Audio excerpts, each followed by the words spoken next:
everyone.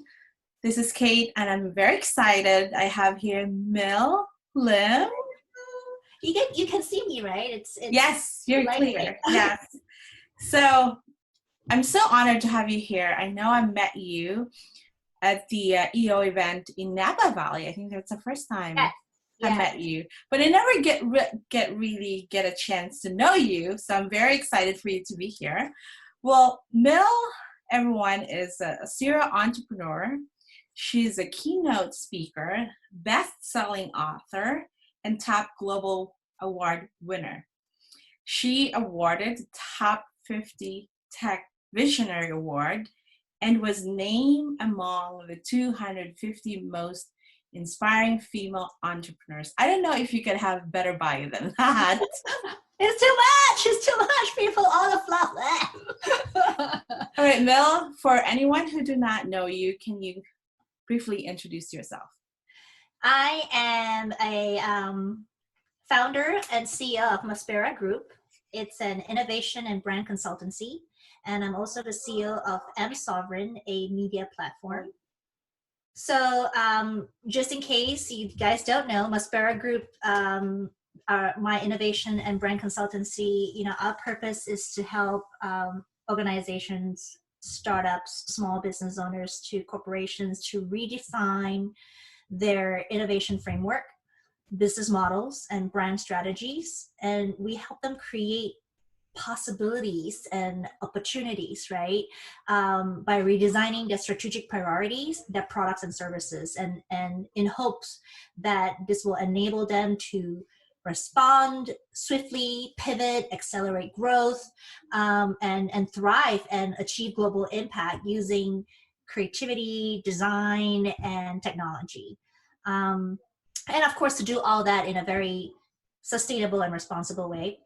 And then M Sovereign, my second company, is my media platform, and I created it just because over the years I wrote a book and I was asked to speak a lot, and it's more of like my media platform, and it enables me to help people achieve equanimity and find meaning in their work through mindfulness, and also in the hopes of reframing their approach to value and impact creation.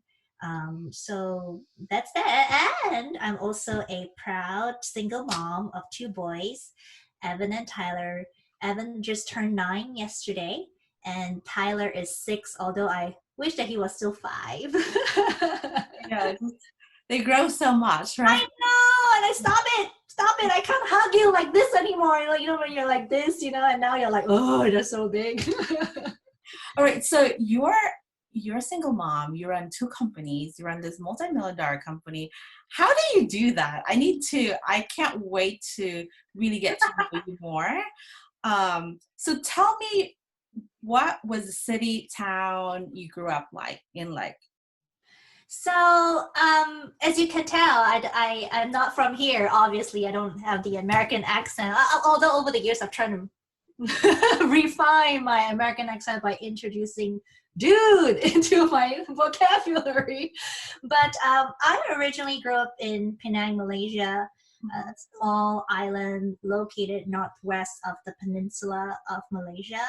And it's a small island, maybe about, at that time, maybe less than 1 million. I think today it's about 1.5 million in population. Okay. For those of you who don't know Penang or Malaysia, it's a British colony since the 1800s. So I grew up attending, the all-girls convent school managed and run by Roman Catholic missionaries / nuns. I have a very diverse family background. My dad was a Roman Catholic. My mom's a Buddhist. I have a Muslim aunt, an Orthodox Jewish aunt. We celebrate Christmas, Chinese New Year, the whole thing. We're like, the colors of Benetton. So you have a lot of different holidays then. Yes, and because of the diversity of culture in Malaysia, having Muslim friends, Indian friends, Chinese friends, Eurasian friends, we celebrate all of those different traditions and cultures, right? Mm-hmm. And so, and also because of that, I'm able to speak Bahasa Melayu, which is a native language. I speak Hokkien, Cantonese, a little bit of Mandarin, and of course English. And so Malaysia has this kind of rich European colonization history, and I'm not sure how that is. I don't know much about the Filipino or the Philippine history, but we can share stories. But as you know, in that particular part of the world, there was a lot of colonization. First, it was the Portuguese and the Dutch and the British, and of course later on we had the Japanese occupation. And Malaysia didn't gain its independence from Britain until 1957. So I'm the product of this Malaysian-born Chinese. It's like a product of post-colonialism, right? I believe I'm more well-versed in British history than American history. But after living here for almost 2 decades now, I think I've finally caught up with American history. But I still I still follow a little bit of the British tradition. I love my afternoon tea and my biscuits and my Marmite, things. Cheers. What is that? Marmite. Marmite is this black yeast. And it's like a savory spread that you put on bread, like a toast. I usually serve it with porridge. I know it's really yummy. I love it. And I'm into spam. I know, a very weird taste, but it's Okay, so so you said you moved out here 20 years ago. So where did you grow up in Malaysia? All your life? Yeah, so I grew up, until I was 19. So my primary and secondary education in Malaysia, and then I moved here for my tertiary education when I was 19. Yeah. How is it like moving from Malaysia and being new in the US? Oh, it was very interesting, I have to say. It wasn't as smooth as I wanted it to be. And I remember because I grew up with British education my entire life. So I was prepped to go to London to get my education at the London Institute, which is another art school. But then I ended up applying to several art schools here in the US, including RISD, Parsons Art Center, which is in Pasadena. And I remember asking my parents, like, can I go? Can I pursue my education in design? And they were like, these are very traditional Chinese parents, right? They're like, well, designers don't make money. You got to figure something out. I'm like, how about architecture? It's just design, math, and I was really great at that. And so they agreed, and we had to choose college. And I remember I was telling my mom, well, I really wanted to go to Parsons.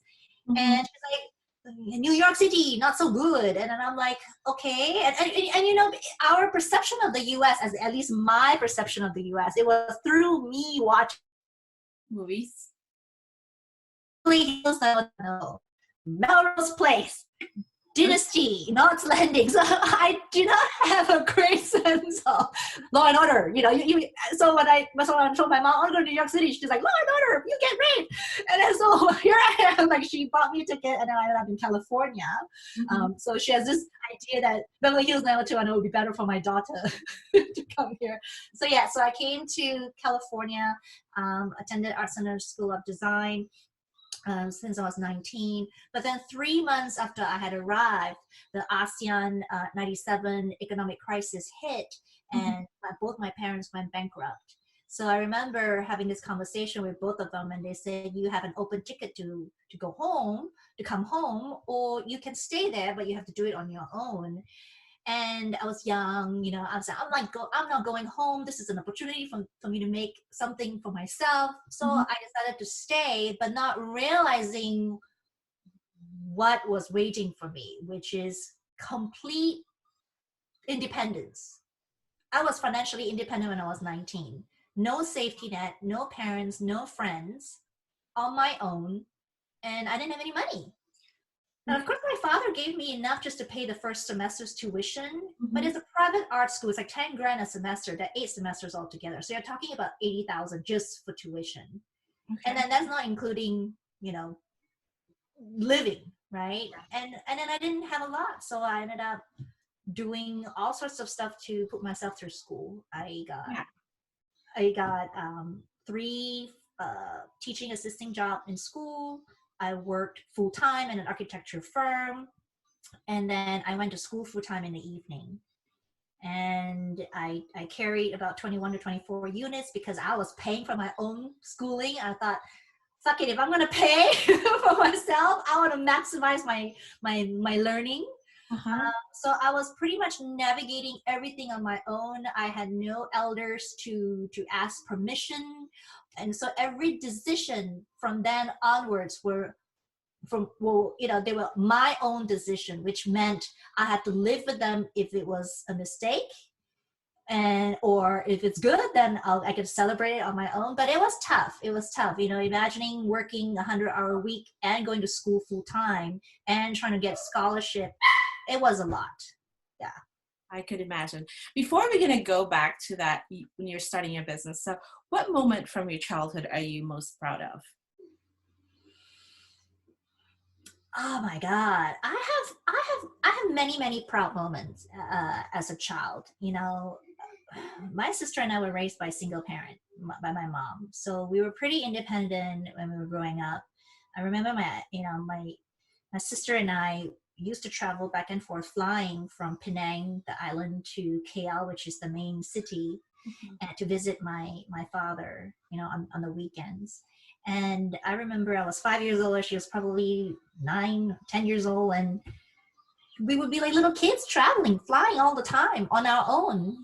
And by the time I turned 12, I had already traveled so much just with her and with my mom, who went on a lot of business trips to Hong Kong and Thailand. So those experiences, I think, are the ones that I feel like I'm most proud of, because it really opened up my eyes to the world outside of my little island, right? And I get to see business, I get to see people, I get to see cultures, and it really shaped the person of who I am today.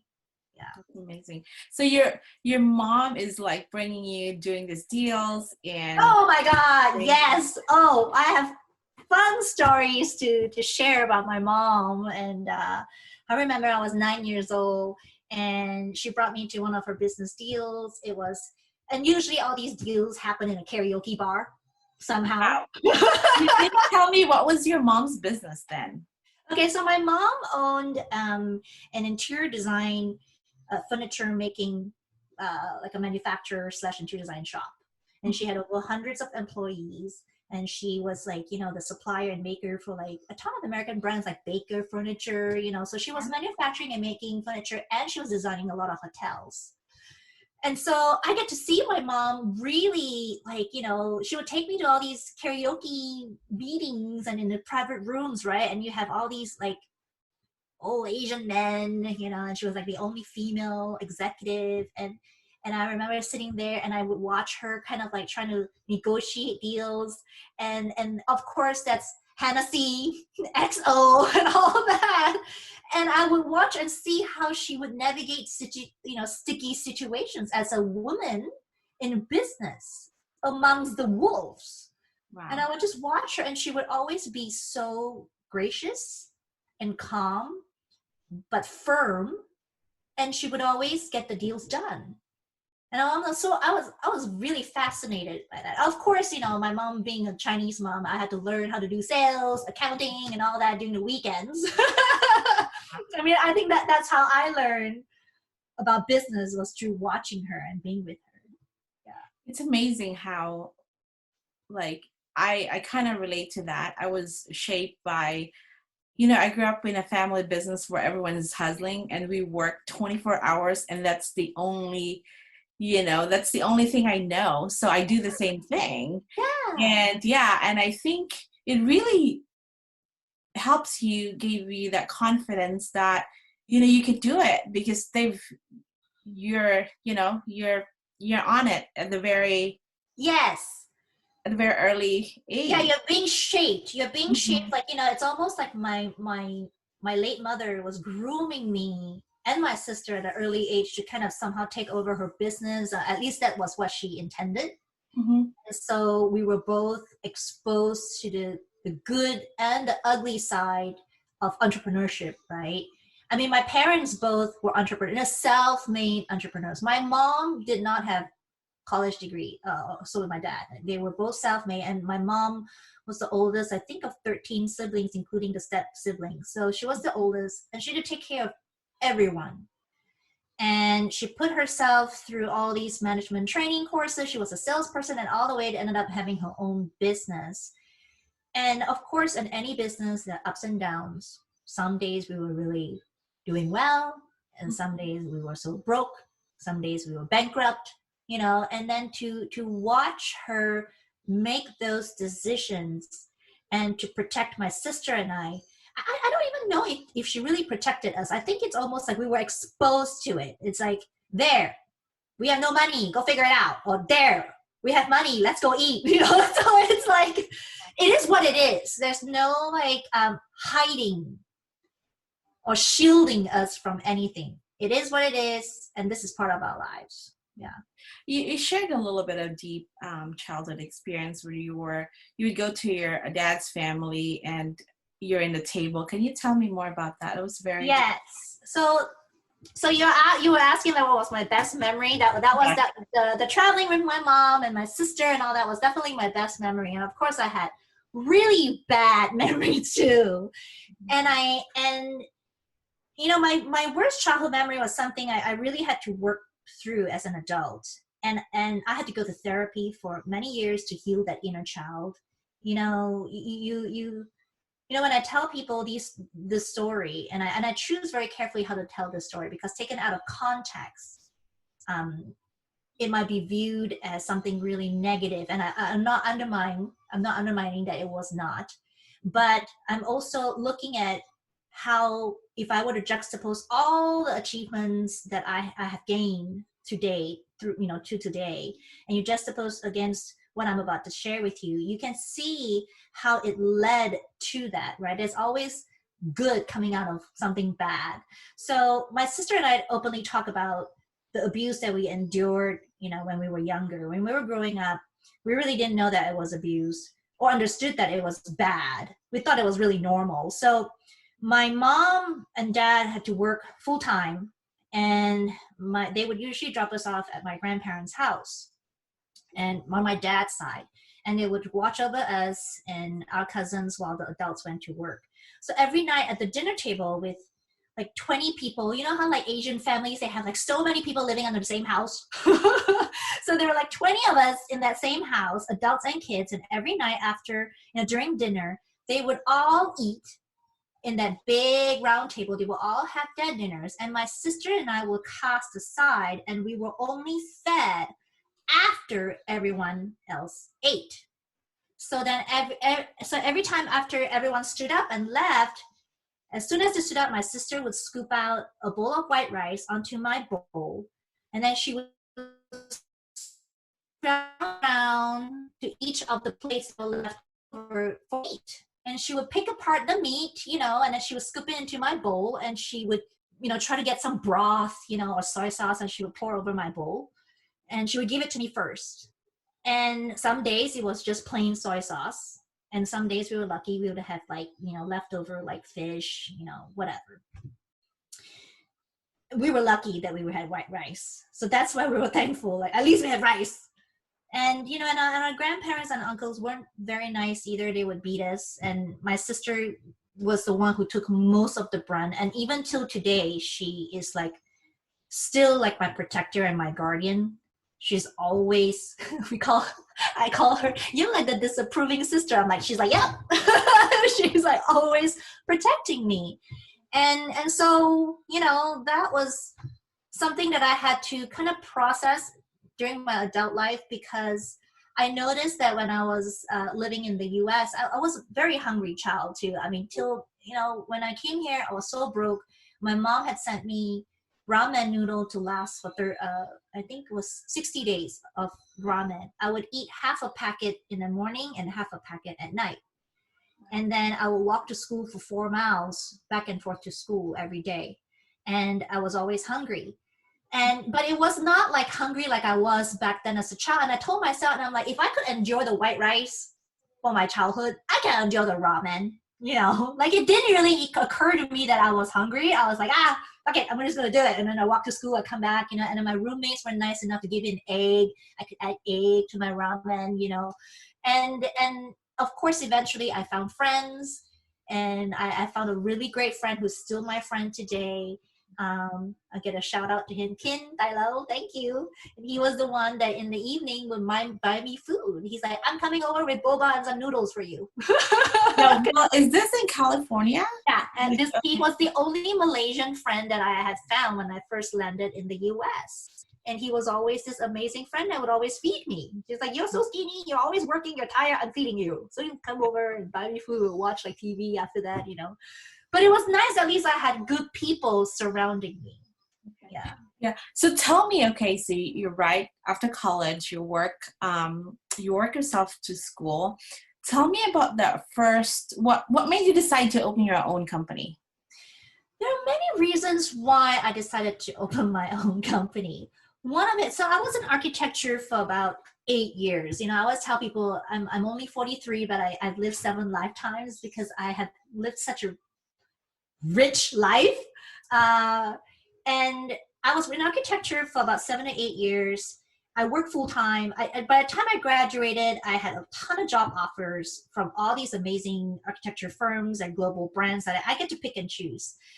But ultimately, what led me to opening up my own studio, number one, was because my ex and I had moved back to California. We were in the Midwest. We had moved back to California, and I really didn't want to work for anybody at that time anymore.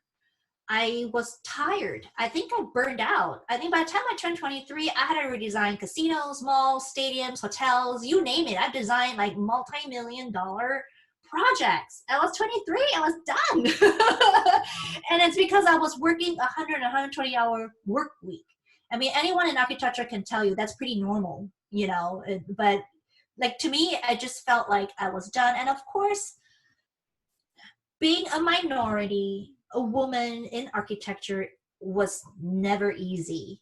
I've had horrible stories of discrimination and sexual harassment along the way, and I'm not going to get into deets about this today, but it propelled me in a way where I go, I am not going to let this shit happen again.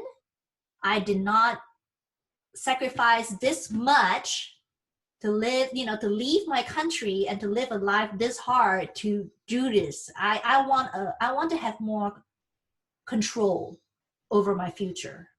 That's why I started my own studio. I love that. No, it's so what is your typical day like now? Oh my God. With having 2 kids. Still exhausting. Still exhausting. But I have to say, prior to COVID-19, my day, and as a single mom, and you know how it is as a mother, right? My day typically started at 4:30 in the morning. I would wake up, I get my meditation in, and then I'll go read my emails and news. I'll go watch the news. I'll listen to Bloomberg, whatever. And then I'll answer all my emails from my East Coast clients. And then I go make breakfast for my kids and I get them ready for school. And by 8:15, I work from home. So I'm back in the studio and I am having my team huddles, taking calls, meetings, reviewing my team's work, strategy, designing, and more meetings. And then in the afternoon, I go and pick the kids up, or sometimes the nanny would go pick them up. Then they come back, make them snacks, get them sorted, do their homework activities. And then around like 6-ish is where I fully check out from work. I would then play with them a little bit, catch up during, like, what did you do for school today? Can mama, see what you guys have done? And then we would have bath time, which is really fun. And then dinner time, and then story time. We would read a lot. And then after they go to bed at 7:30, I know for a lot of people that's pretty early, but mama's got shit to do. So 7:30, they're in bed. And then my second evening shift, I call it my night shift, would start again. I would then work from 8 p.m. until midnight. Then I will wake up at 4:30 in the morning again. That seemed like really a lot for people. Like sometimes when I get all these questions, how do you manage also? I tell them my day, they're like, get the fuck out, that's just too much. And I'm like, well, just just put it in context, okay? I have always woken up at 4:30 since I was like 7 years old. It has always been in my DNA to do this, so it's not abnormal. Just that I'm very efficient with my performance, I suppose, like my productivity level. I keep them in a tight schedule. So as long as my day, I get to do 8 to 10 hours of billable time, and then I get about 2 to 4 hours of admin, team management time, and 4 to 6 hours of kids time, I'm happy. Now, during this pandemic, You get more work. oh, okay. As of 3 weeks ago, I'm a full-time teacher, right? And then so now I have 2 children with entirely different curriculum that I have to manage. And I have to say, Kate, people think that I can do it all. I cannot do it all. I am not a good homeschool teacher. No, it's hard. No, I can't. It's so hard. I struggle with that, right? I would get a long email from my kid's dad because their grades were like not on top of, like, I was working so much and I have to follow up with the kids.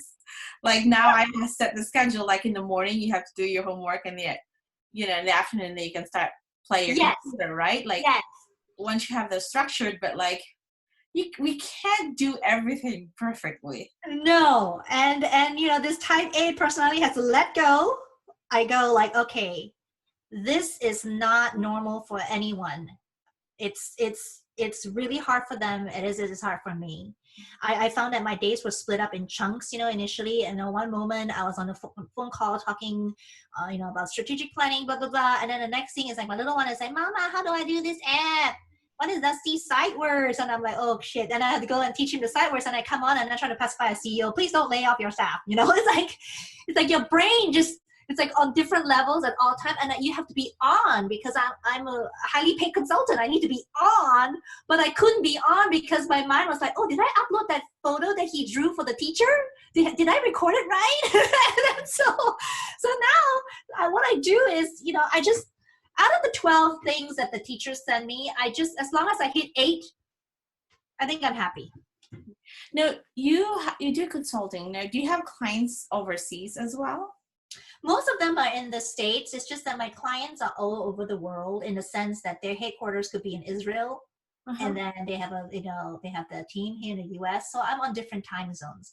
Hence my crazy work schedule because I'm on the beck and call. I don't mind. I love it. In fact, I love engaging them. But yes, if I can sleep, I'll sleep. I'll take naps. And these days, I'm like those, how like when I was pregnant, I was always taking naps, and I'm like, who the hell take naps? And then you're like, oh, I'm so tired. Your body is like so fat and so tired. Now I do that too, and I'm not pregnant. And I'm just like, okay, I need naps. I just take a nap. Okay, so Mel, I know so what is the highest honor or award you've ever received? You got a lot. I got a lot. I'm an overachiever. That's my problem. So I feel like every award is amazing. I have deep gratitude, until the next one comes along. Okay, so I'm very humbled. But in my career as a designer, as an entrepreneur, business owner, whatever you call it, I've won over 150 industry accolades. I've appeared in over 1,000 magazines, and oddly enough, today I don't feature much of that on my website or on my portfolio. Nothing. I don't do that as much anymore. I've listed half of it on my LinkedIn, but there's one particular one that it's not an award, but it's a moment in my career that I feel like it touched me the most. And I think it's purely because I was feeding Tyler. He was less than a year old then, and I was, bottle feeding him, and I was watching my client ring the bell at NASDAQ, and I could just felt like an overwhelming pride, right? Look at your baby, and I wish I was in New York, but I chose not to go, and you watch your client ring the bell, and then I was telling people, if you had only known what it took to get there, the 2 years worth of work to get there, you would have cried too. And that moment, seeing all of my work plastered all over Times Square for the whole day, And then you just sit there quietly, you go like, wow, who would have thought that this Malaysian born little immigrant, right, who's so broke and so poor could have this much impact on businesses. And then so then I started tracing back like, oh my God, all these other clients of mine and all their successes. It just helped me reframe and develop, or maybe see things from through a different lens, what success means. And then I pretty much didn't thrive or care about the trophies and the awards and the accolades anymore. For me, my new set of metric of success is just how big of an impact, can I bring to my clients. And you start measuring those things, right? Oh my God, I've raised hundreds of millions of dollars for my clients. How many jobs have I helped them create? How many products and services have I rolled out that have made impact in people's life? The productivity level. And so you start looking at things and you start realizing the power of the work that you produce. And that alone shifted my mindset a lot. And because I shifted my metrics of success, it also helped me align my company's core value and mission more. And once I do that, then it's almost like I'm attracting clients that can see that. It's like clients that can see through all the BS. And then the less I show off, the more they come. It's fascinating to me how the universe is doing its work. Amazing. Right. So, what's your greatest failure so far? Oh my God, Kate, I have a lot. But yes, there's one great failure. I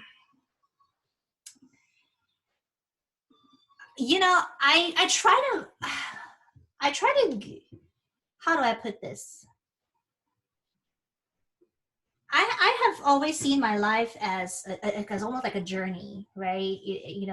I have all these different chapters, from my childhood, being grown up in, raised by a single mom and being poor, being rich, being poor, being bankrupt, and then, having to do it on my own. And I've always seen that, and I've gone through 9/11, the 97 crisis, the 9/11, and then 2008, building my teams, scaling down, laying off people, rebuilding, firing clients, hustling for clients. We've done it all. We are entrepreneurs. So you know that, right? Just the ups and downs and the merry-go-round. So I've always felt like I've earned my successes.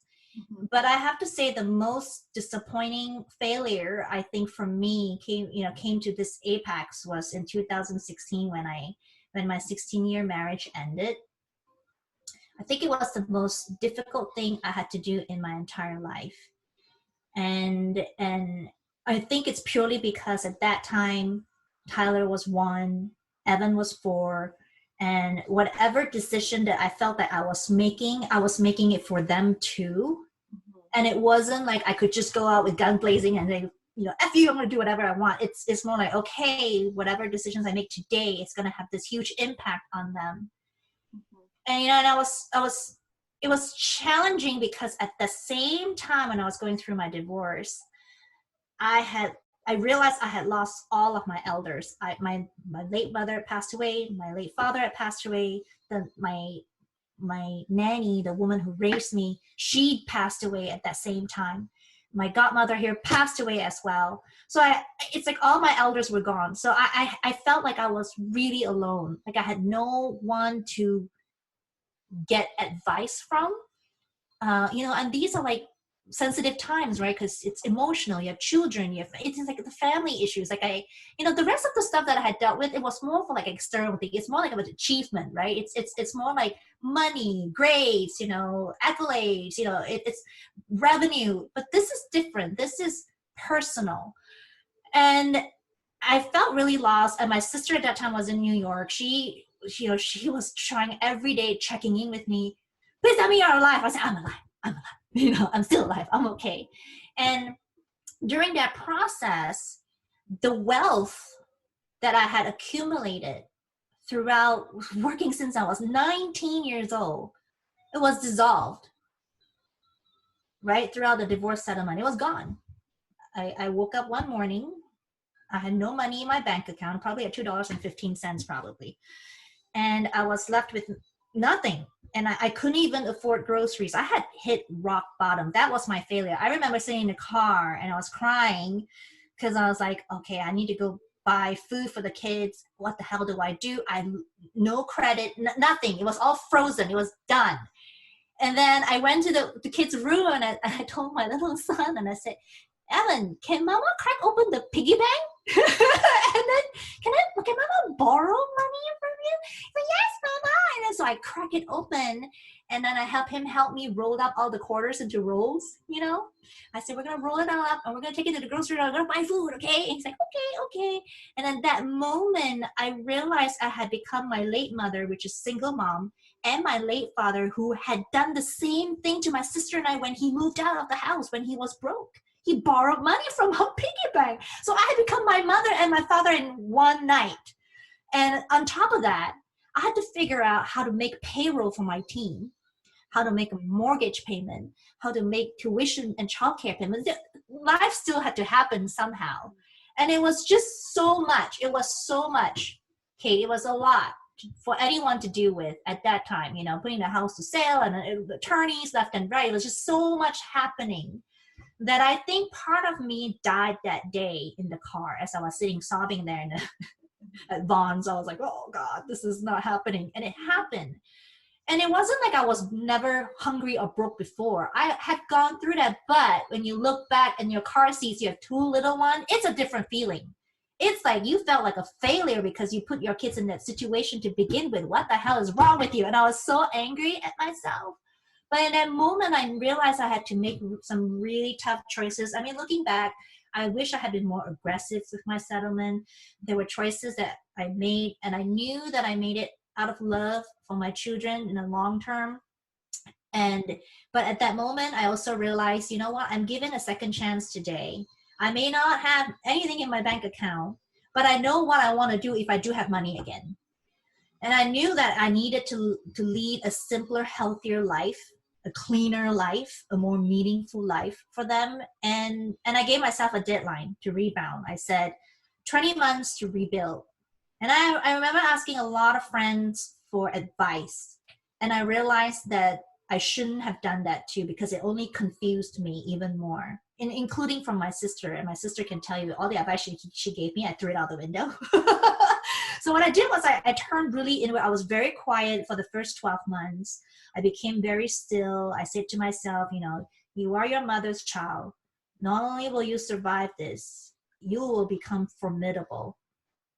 Focus on the kids. Their joys are my joys. Their pains are my pains. Focus on them and everything will be okay. And it took a while. You know, can you imagine that you have friends and family asking you, go take a job, you make $100,000. I'm like, oh my God, that's what I used to make a month. And then you go like, what the hell is happening here? And then, you know, and you're trying to keep something going still, but you can't because your brain is fractured, you know, and your heart is fractured. I even thought, you know, I was joking to my sister one day, Uber driver, I just have to remove the car seats, you know, and I thought of all sorts of shit, okay, Kate? I thought so many things just so that I could make this go forward. But of course, 20 months later, I released and published my book. Huh? What is it? Yeah. Where did you get your strength from doing this? So that was 2016, and look at you now. You launched a book. I know. And yes, so how the book so the book deal came right like a year before the divorce. The book deal came a year before. So they had given me some money up from my publisher, and I remember a year later they're like, where's the book now? And I'm like, I'm working on it. This is a book to teach people how to lead a meaningful life. My life is fucked up right now, leave me alone. And then the publisher's like, okay, you're right, we're packing off. So it took me a while to figure that piece out, to really look into how I want to write this book. And thankfully, the book was not part of the divorce settlement, which is great. But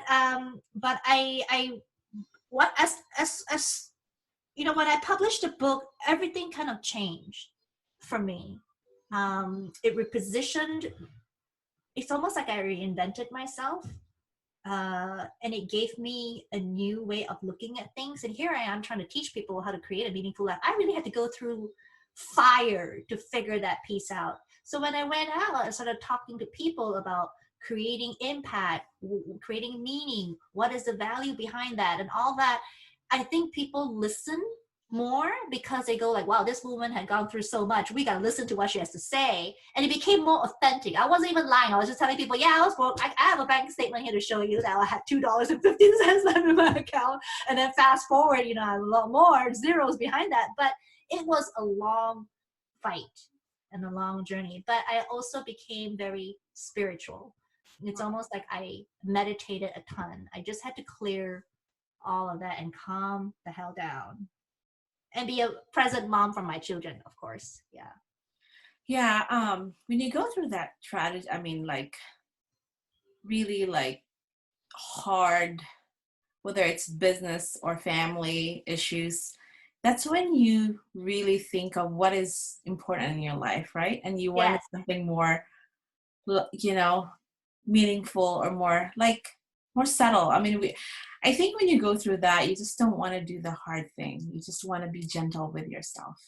Yes. And I think it helped me reset my moral compass. I have a whole new way of looking at things now. And even the way I interact with businesses and my clients, I'm very, very picky of who I work with. It's almost like I am very grounded in my conviction of how I want to do things.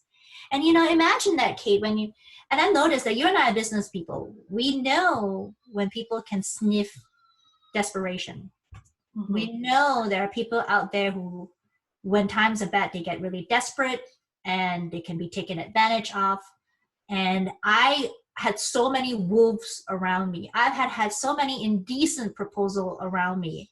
And at that time, I realized that, you know, I can't be making these decisions based on short-term gain, because whatever that I'm doing is going to impact my children. I don't want them to look at me like, Mama, what did you do? You know, like I wanted it to be like, Mama, I'm so proud of you. So when I make those decisions, I realized that going through all that really gave me this perspective of what my moral compass is. Mm-hmm. What are the things that I will not do? What are the things that I enjoy doing? And what are the things that I welcome in my life? And then it got me to another set, like, who are in my tribe that I can really trust? That, you know, when you're in stress, when you're in PTSD mode, or when you're in trauma, when you're in crisis, we make lousy decisions. Not because we're not smart, not because we, you know, it's just that you have so much to deal with that even if you're at the most zen, your decision making is a little off. And it's good to have people who are really there and not want anything from you, but the best for your well-being, for you and your children, to be there to be kind of like a sounding board, right? To go like, Mel, I don't think this is a good idea for you to do this. And so until today, I have those three people. I call them my Holy Trinity. Yeah. Because they all have very different take, but they're like my Holy Trinity. That when I have to make really challenging, hardcore decisions, I go to each one of them. I get my input, and then I make my decisions in a way where, as long as it's still aligned with my core and I'm not compromising on anything, it's a good one. And of course, sometimes I piss them off. They're like, you don't listen. And I'm like, well, I got to process this because, look, I've been, you know, independent since I was 19. I make my own decisions, you know. Who are these three core person? Are they your mentor, your friends, or a colleague? So they are, I don't want to name names, but one of them is definitely, well, two of them. One of them is my sister, of course. Mm-hmm. Always the one giving me the white rice, my sister. Till today, she'll order food when she knows I'm overworked. I'll order you something to eat. So she's always taking care of me. And I have my writer, whom I've been working with for 20 plus years. She is my go-to kind of North Star, like my Zen person. And you know, and these three people, and then of course my spiritual guru, I call him my Yoda. So I have these people who will guide me to make decisions based on, you know, like my Yoda will always say things like, make the decisions based on who you truly are. If you're about love, then make it out of love. Don't make it out of anger or hate, right?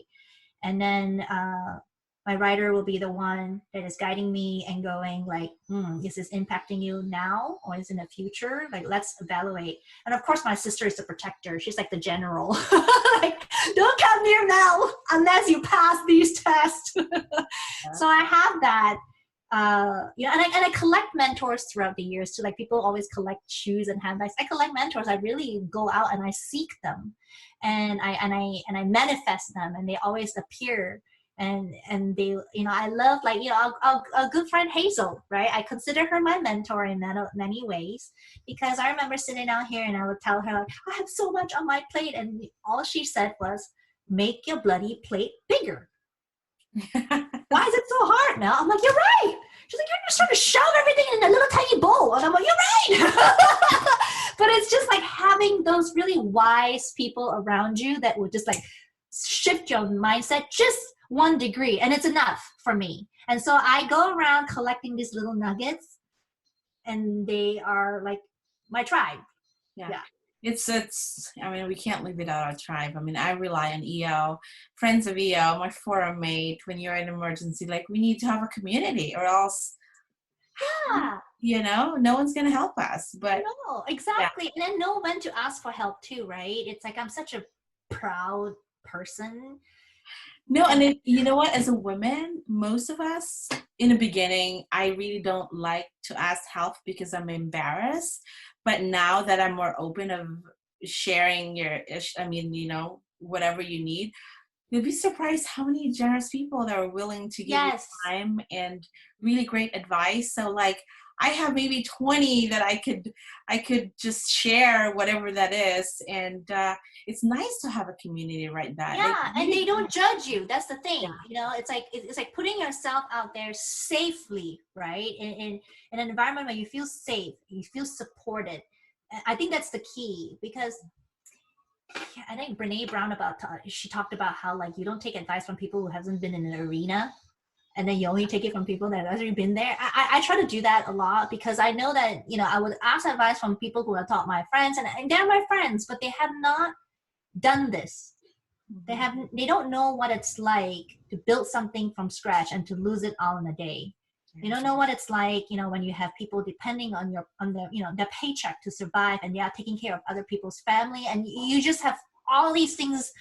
Being an entrepreneur, that's the thing, right? People think that it's so easy. Yes, some days are easy. No, most days are not. But you wake up and you still do it anyway with a smile, and you're so excited, right? Because I'm always excited. I always wake up and I'm like, yay, I'm going to change the world. I'm going to do this, Well, with this current situation, Harriet's here. So cute. Pour him some chips. That's so cute. Hello. Oh my God. Tyler. Don't eat too much of this, okay? I love hey, that's why we can do this. I know. Good live and, feeding kids at the same time. That's what. Exactly. I have to bring this up about kids and women in business. When there were 3 or 4 incidents that I can give you an example, a really quick one. When I was pregnant with Evan, my first one, I didn't tell any of my clients that I was pregnant, because I had just gotten this huge contract from Comcast, okay? And I was really nervous, because a lot of my friends were like, you can't tell them that you're pregnant, and then you're trying to take on this massive project. And then so I didn't tell them, but they saw me getting fatter and fatter, because, from shoulder up, like, as I was looking fatter and fatter on Zoom calls, right? I was like, oh my God, they must know that I'm pregnant. So finally, the morning when my water broke, I was hovering over the conference table, and I remember telling my ex, and I'm like, we're going to download the Zoom thing into this iPad thing, because I'm going to the hospital right now. We're going to make sure that they can reach me.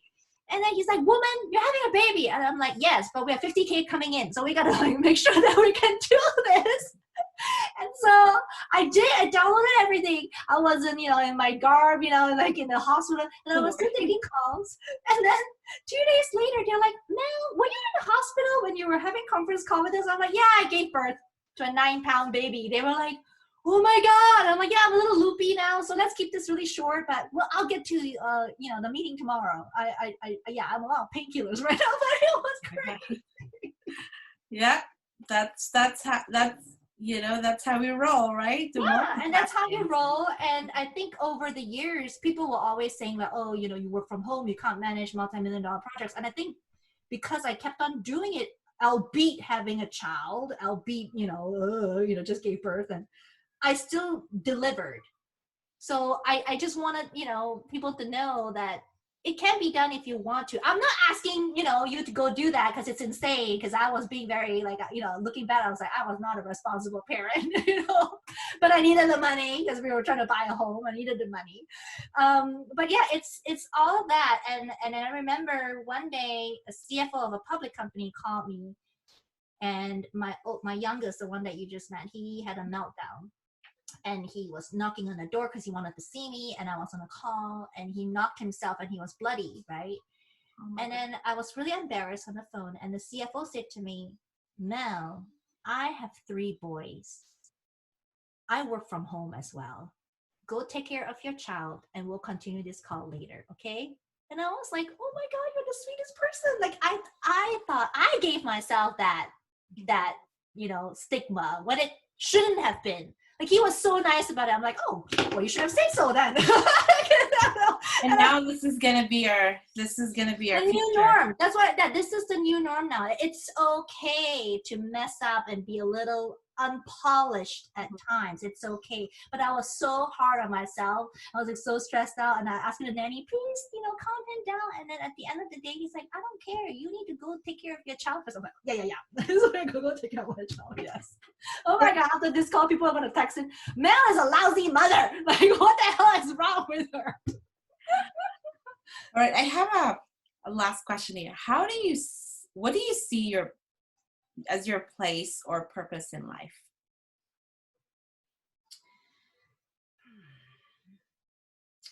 I just know that after all that has happened in my life, all of it, the ups and downs, being a hungry child, being broke and rebuild and being broke again, and then having to rebuild at the age of, 38, close to 40 years old, having to redo all of that again. I don't think that I think it's a blessing. Can I just say that in many ways? It's a blessing that it has given me this, and I hate to use this word, but I almost felt like I have superpowers now.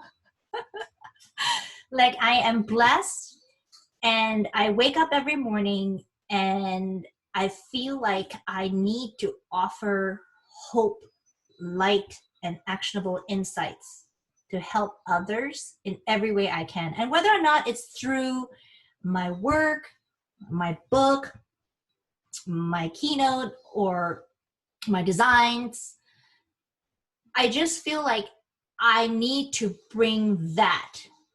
I wake up every day and I'm so blessed, Kate, in so many, I still have my eyesight. I have my limbs active. I have my breath. In Buddhism, it's like we always believe that your breaths are being granted. And so I'm being granted this ability to breathe, and I have beautiful kids. So, and I have, of course, roof over my head and white rice, right? I have plenty of white rice now. We can survive with white rice. Yes, I love white rice. A little bit of Spam will be enough. But, and I've been given this almost a second chance. Mm-hmm. And I want to be able to use every moment to be productive. People always ask me, like, what is your intrinsic motivator, right? Like, I always feel like for me, it's time. Like, I feel like when I wake up, I just think that the first thing I do when I wake up is I text my writer, we must do this now. And she's like, uh-oh, here it is again. I'm like, there's not enough time. Through this deep meditation and breathing, and the more I become aware of my surrounding, my motivation has become intrinsically tied to the universe. I know I'm very woo-woo. I'm sorry. It's just I'm into that. It's like to get clarity. Yes, and I feel like there is this urgency that's nagging at me in the morning, and it really pushes me and compels me to do something and accomplish it within the amount of time that I have during the day. And of course, I look at my children and I feel even more urgency to leave them a world that's beautiful and loving and kind, not only as a mom, but I feel like as a global citizen, we have to do that, right? We have to we have to have this conscious awareness, a broader sense of purpose, not just my daily purpose, but a broader sense of purpose to create and elevate consciousness. And I know I've been telling people, you gotta meditate, you know, there's this like global meditation a few days ago. but yes, and I don't know if that answers your question, but yes, that's my motivation. I love that. Well, I'm so glad to have you here. And I know you're going to share, you told me you're gonna do some summit with Andrea. Yes. More about that. Where's that at? Okay, so you know, we're in this really unprecedented times right now.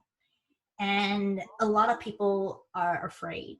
A lot of people are scared, fear, all those words, right? All those words, and words have power. And I try not to use them unnecessarily, but as a descriptor, those are the things that are happening in the world, and people are feeling that.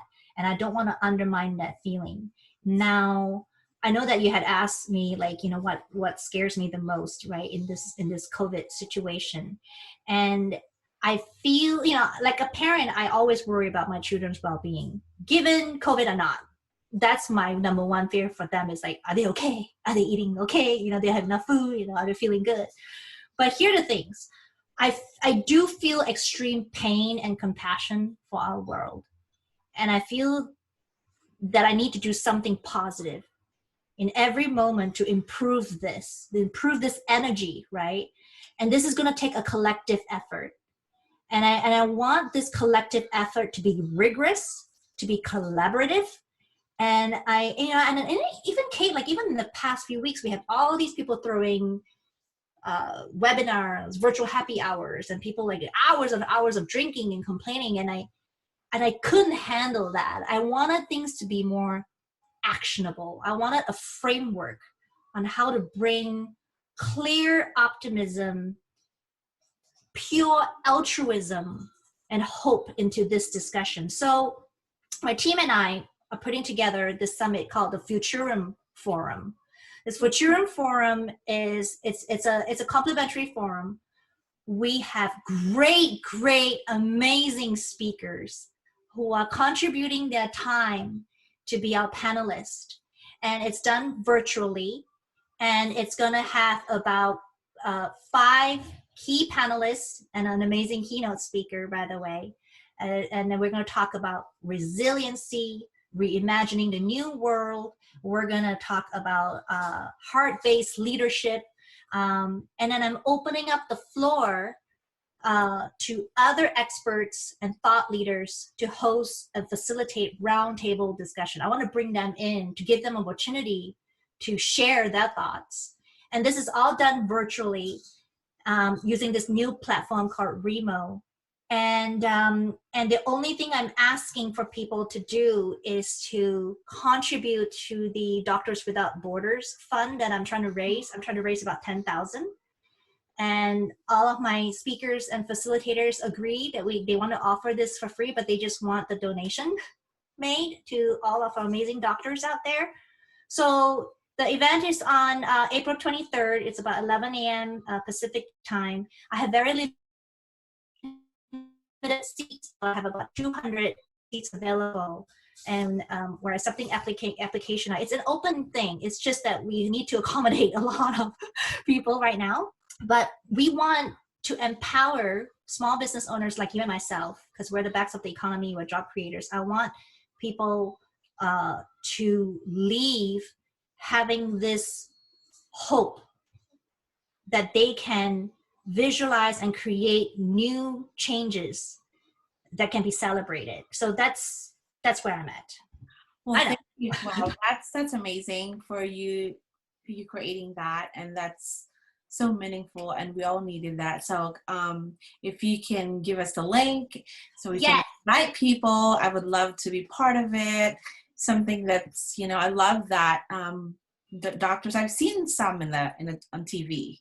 Yes, Doctors Without Borders are like the organization where they, you know, all these amazing doctors are volunteering their services and their time and their expertise to the world. You know, we're not just talking about this pandemic. being in the US, but it's all over the world. And I've always had this really deep admiration for the work that they do. Because I know that I can't handle anything that is remotely, like I'm going to do with bodily functions. But I just have so much respect for them, and they are truly our heroes right now. And whatever it takes, right? I was talking to my team today. How do we know that people are going to give money? And I'm like, we got to trust. We got to trust that we're putting out good energy, that we're doing this for people, that we're bringing in all these amazing people to speak and share their insights for free, because these people typically charge us a ton of money, right? The keynote.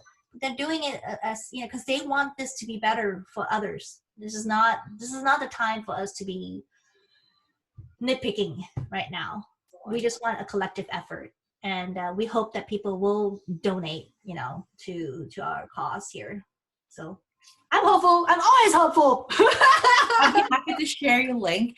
And Mil, where can they find you? If you could give us yes, a so they can find me on my website. I have two websites.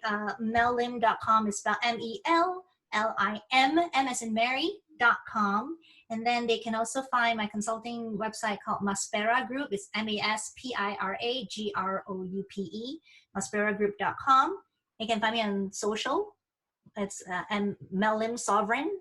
There's a whole story behind there because I always feel like I have now got my sovereignty post the divorce, post colonialism, and yes, I'm on my own now. So I ping me and we can discuss about it. I would love to get more speakers for our next summit. I'm already planning next summit. We are looking for anyone that has connection to Navy SEAL type of leadership training.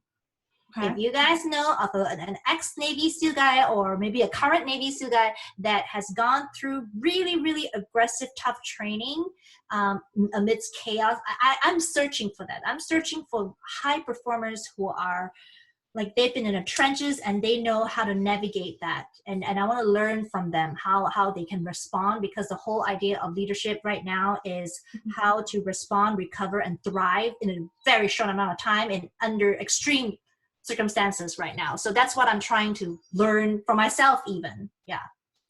Well, thank you so much. I'm so honored to have you here, and thank you for spending your time and for being open. I appreciate you. Okay. Thank I love you so much, Kate. Okay, bye. Okay, thank you. Thank you.